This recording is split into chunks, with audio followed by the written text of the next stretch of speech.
ओसनतिर चाहिँ के अरे जस्तो नेवार कल्चरमै भन्दाखेरि पनि हाम्रो के अरे बुद्धिज्म पनि नेवार बुद्धिज्म अनि हाम्रो तिनवटा खालको बुद्धिज्म छ नि त सो त्यसमा पनि अलिकता किनभने इलाबोरेसनमा त अरू कोही विज्ञ मान्छेलाई भन्नु पर्ला होइन तपाईँको खाने So you want to learn about the evolution of Buddhism? Okay, I guess you know most of what I'm about to say, but for their benefits. Okay. Buddha Siddhartha Gautam became enlightened. He preached and he started a religion. Right? We all know that. But at this present time, there are three or two big branches of Buddhism. One is Theravada and one is Mahayana. And within Mahayana, there is another sub-branch which is Vajrayana, and that's what we practice here in Kathmandu. Vajrayana, some scholars believe that Kathmandu was in fact the place where Vajrayana started out. I'm not an expert in that, but anyways, so the major difference between I'm talking about what I understand, I may be wrong.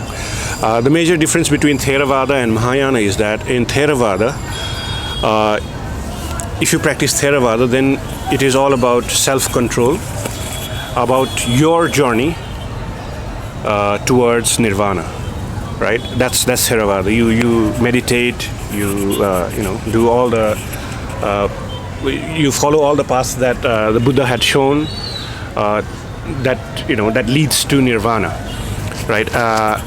Where Mahayana differs from Theravada is that in Mahayana you believe that it is not enough for you alone to attain nirvana. It is equally important that everyone attains nirvana, right? So that's why in Mahayana Buddhism, they put particularly high importance on bodhisattvas. So bodhisattvas are enlightened beings themselves. They are on the threshold of attaining nirvana, but they, abstain from attaining nirvana so that they can bring others with them. So that's why if we talk about Buddhism in Tibet, they have so much, about reincarnations and all. We have Dalai Lama, we have Rinpoches, we have Karmapas. They are all incarnated.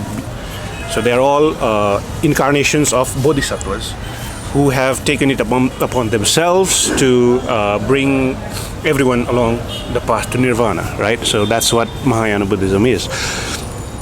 And Mahayana Buddhism basically says that if you want to be a Buddha or to attain nirvana only for yourself, then you're basically a selfish guy. It's more the higher path, Mahayana, that's what it means. The higher path is to, bring everyone together with you, right? So, and in Vajrayana, so the way you go about doing this is a bit different, right? It brings in Tantra into Mahayana, right? And that's, if we mix Tantra into Mahayana, it becomes Vajrayana. And what Vajrayana believes is that, even in Mahayana, there's a lot of focus on chanting mantras and all that. So that's supposed to focus your mind, make you better able to meditate and all that. What Vajrayana does is that it adds certain rituals into that, mixes into that, some tantric rituals, which are supposedly, I'm not an expert, which supposedly hasten the process of attaining nirvana, right? So it's a shortcut.